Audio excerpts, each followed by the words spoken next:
with you on Enlightened World Network, and today's topic is our favorite miserable. Uh, the thing that makes us miserable that we keep going back to again and again and again. So it should be a fun conversation. But before we get started, let's take a minute or two to get present. Let's take a deep breath in through your nose and hold it. And imagine clean, crisp oxygen flooding your lungs, flowing into your bloodstream, nourishing all your cells, your organs, bringing vital life energy to your body and being. And as you exhale any tension, stress, negativity, fatigue. And now let's take another deep breath in through your nose and hold it.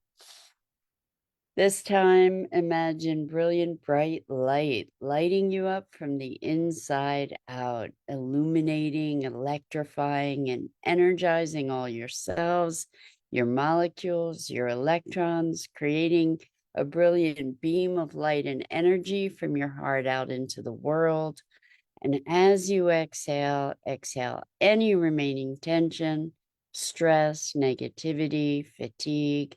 And now let's press our palms together, vigorously rub your hands together to feel the friction, the temperature, the pressure, the motion, the tickling and tingling when you stop, and allow all those sensations to bring you present right here, right now, into this remarkable physical form that enables us to experience life.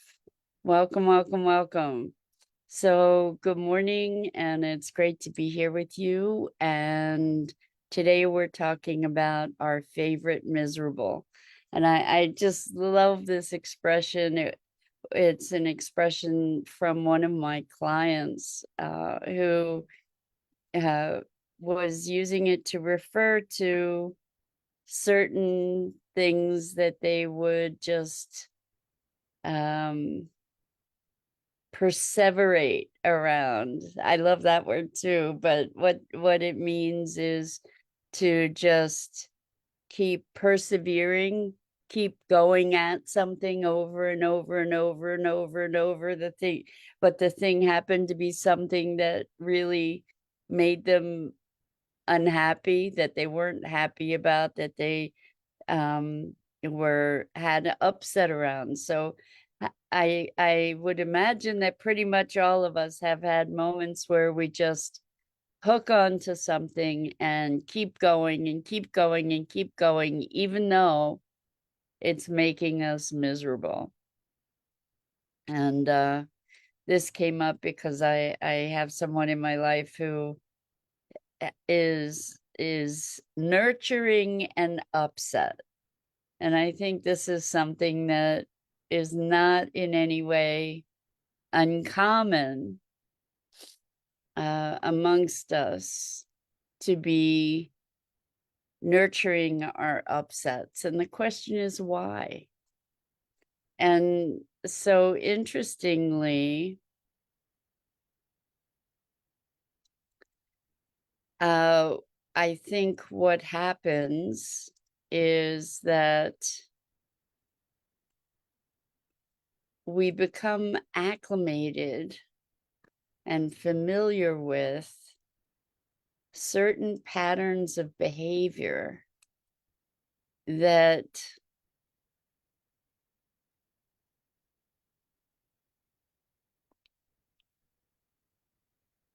are so that we're so familiar with them that they enable us in a weird way to know that we're alive. Like if I'm miserable, I know I'm alive, which is kind of a sad commentary, but I think it's not uncommon. Good morning, Rosalind. Welcome. It's great to have you here with us this morning. We're talking about our favorite miserable, the baseline that so many of us go to because it's familiar. And it makes me remember another situation with a client where they said, what is it about being in emotional pain that I find so they appealing, so compelling, in a way so delicious. And what we came up with is that that was how they knew they were alive, because they were feeling something. And I think that this is often the case with our favorite miserable, is like it's a way to feel something, which is kind of a sad commentary if you think about it. It's that we become acclimated to certain patterns of emotion that allow us a certain expressiveness that we might not have otherwise been able to reach. And unfortunately, it's also often through the experience of pain rather than the experience of joy. And when we become aware of this favorite miserable pattern, when we can see ourselves retreating into that space, or openly jumping into that space, perhaps with that awareness we can say, oh, there it is again. What do I actually prefer? You know, because we do have these ways of being able to get ourselves into a state, you know, over circumstances that happen in life, and we just keep milking it. My mother recently was used a phrase of, well, I'm just going to chew on that bone until all the marrow is gone, you know, all the flavor is gone. And I think that we often cut our teeth or sharpen our teeth on these bones of dissatisfaction. And the truth is that we do have choice. We do have choice about our focus. We do have choice about how aggravated we're going to make ourselves over something. And we often imagine that the source of that upset is external, when in fact the circumstances may be external, but the upset is internal. And they are two distinct things. What's happening is happening, and our response to it is something that is our response to it. And we actually have the capacity to shift our response. We may not be able to shift the circumstances directly, but by shifting our response, it often impacts the actual circumstances as well, particularly when other people are engaged and involved. So my reacting with anger and upset and frustration is likely to impact other people engaged in the same situation in a way that is very different from the way they would be impacted if I were to be reacting with humor and playfulness. So when we manage ourselves, when we manage our responses and our emotional state and our reactivity, we do often have the capability to impact circumstances as they unfold. And there are times when circumstances are just circumstances, and we get to make the best of that, whatever that might mean. And one way that we can make the best of that is to stop chewing on that bone, stop focusing and indulging and wallowing in our favorite miserable, and maybe discover or explore our favorite joy, or our favorite, I can't think of another word, upliftment, our favorite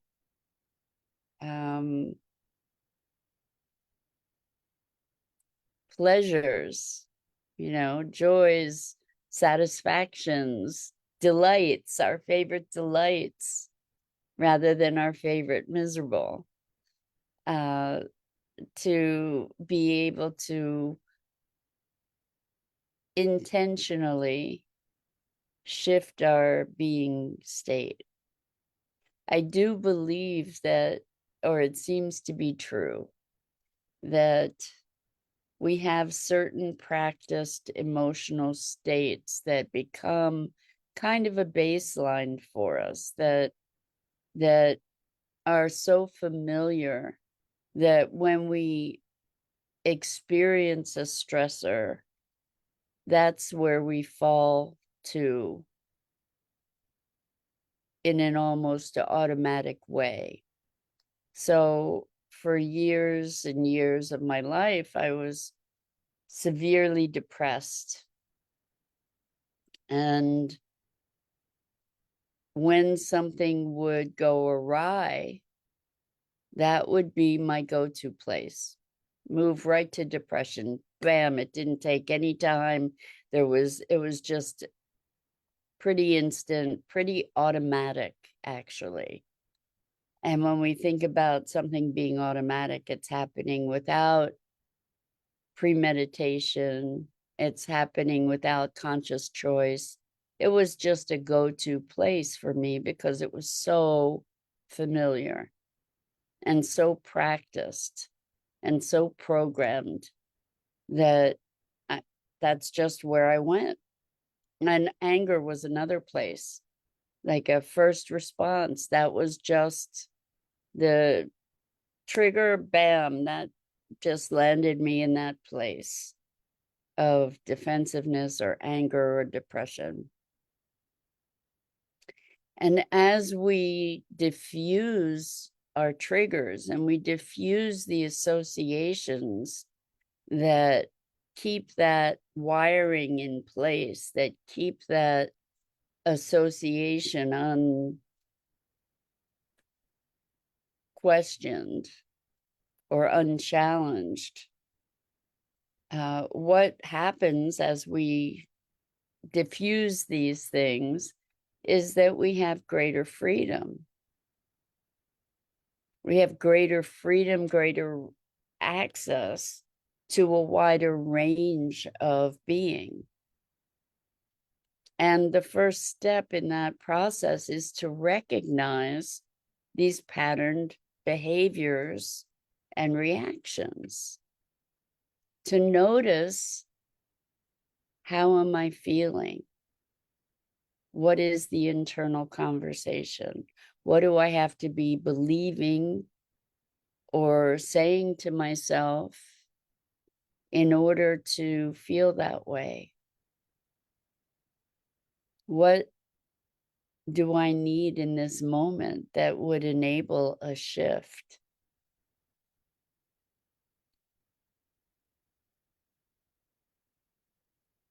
And it may be a choice. Like, first, the will to say, you know what?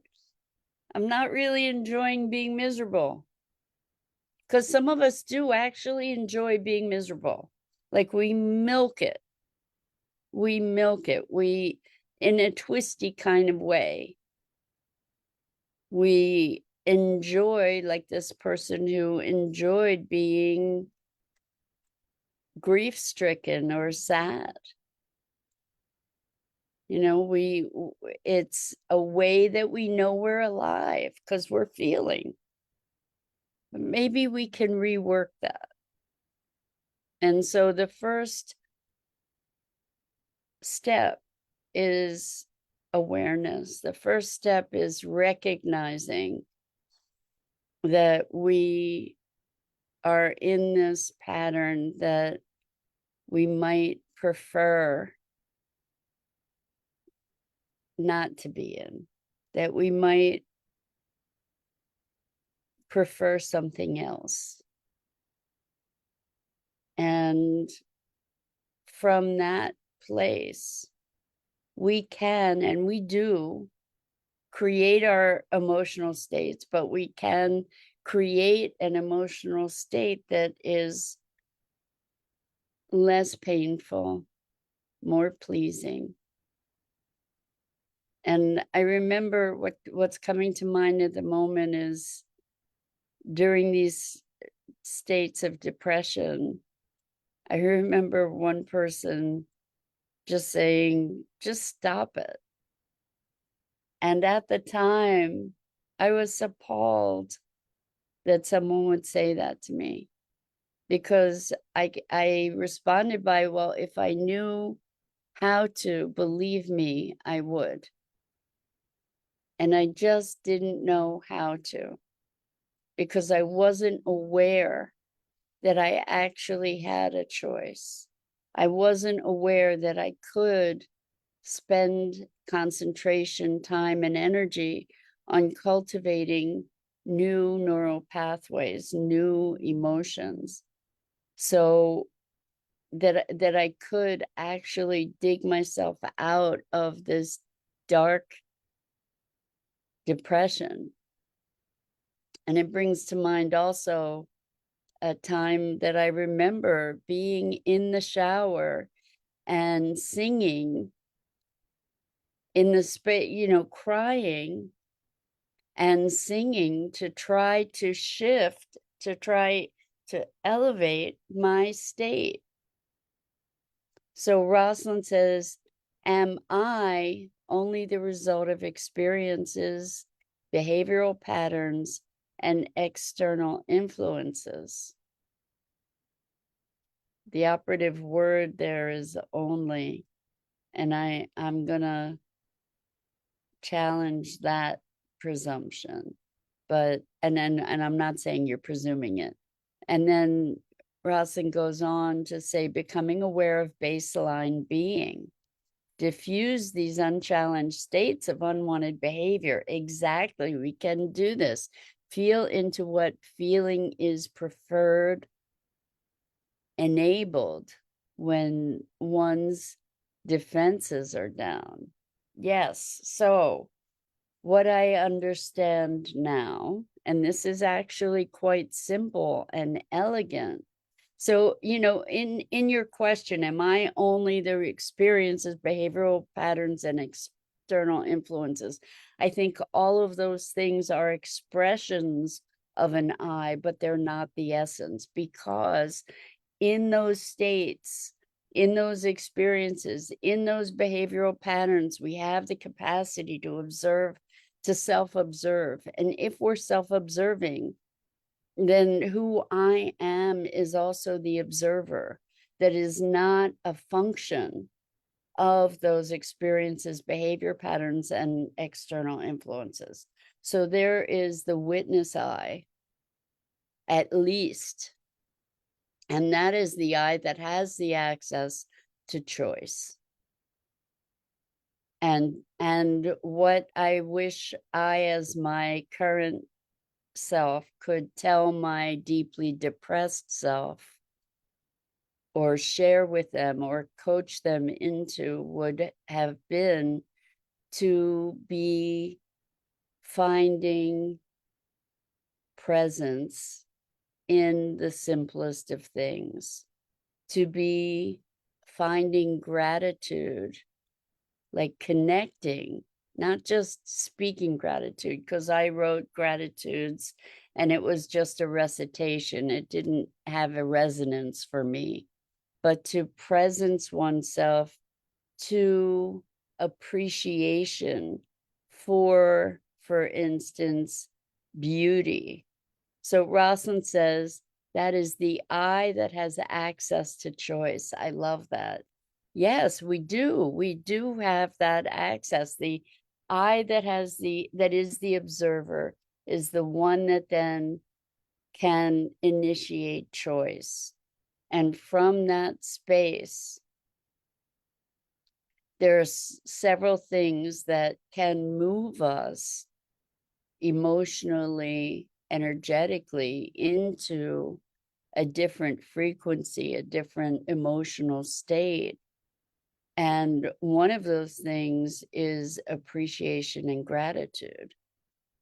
And I'm, again, not just as a recitation, but to be finding a place of experiential appreciation, experiential gratitude, to be recognizing I can drink water or nutrients or whatever. I can allow my body nourishment. I can feel these sensations. Even I can feel the sensation of depression. What does that feel like in my body? So curiosity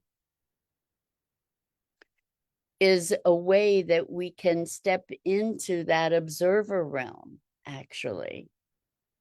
So here I am in an experience, immersed in it, believing that that is the scope of my existence. When I become curious what we're doing, and this is just clicking actually for the first time,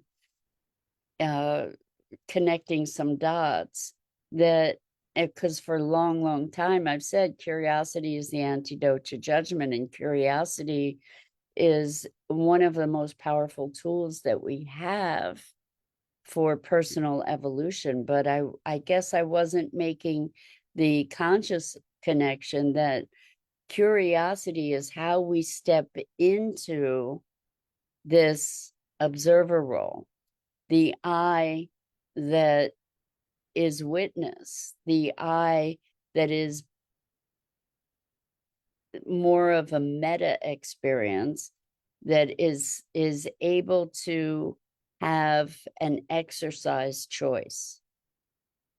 So when we step into curiosity, now we're moving into this observer mode where we have greater awareness and greater perspective. We're actually sort of zooming out to be able to see things more broadly in order to be able to ask the questions that exercise that curiosity. So curiosity is a profound tool for moving out of a particular state and into a greater capacity for choice. Gratitude and appreciation is another tool to be able to move into a different state of being, to actually be presencing ourselves to gratitude. If we can presence ourselves to love, that too is a super powerful, transformative tool. For me, I need typically a bridge to that.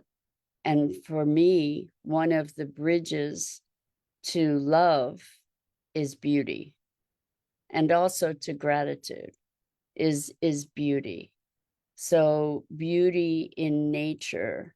I see beauty in many things that are not classically beautiful, not in terms of what we think of in human beauty, for example, but beauty in nature, beauty. That's where I find my first impulse or access to beauty, is through nature, whether it be something like my desk, which is made of oak and the wood and the grain and the magic of that. Even again, it's nature. Or the magnificence of water that we can imbibe, that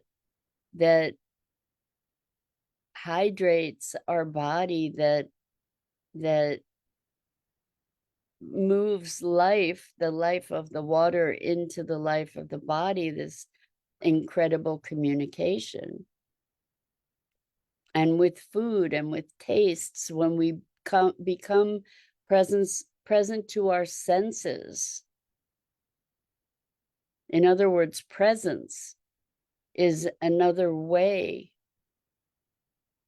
another pathway to being able to shift our state of being so that we don't have to remain acclimated to this favorite miserable, that we can actually open up a broader spectrum of possibility to ourselves. And it takes that cultivated willingness to shift. And that willingness to shift can also often come from an extreme of pain that drives us to desire something else, something different from that pain. So the favorite miserable in its way has its own comforts, but after a point, we look for relief, and we can actually cultivate that relief through these various channels.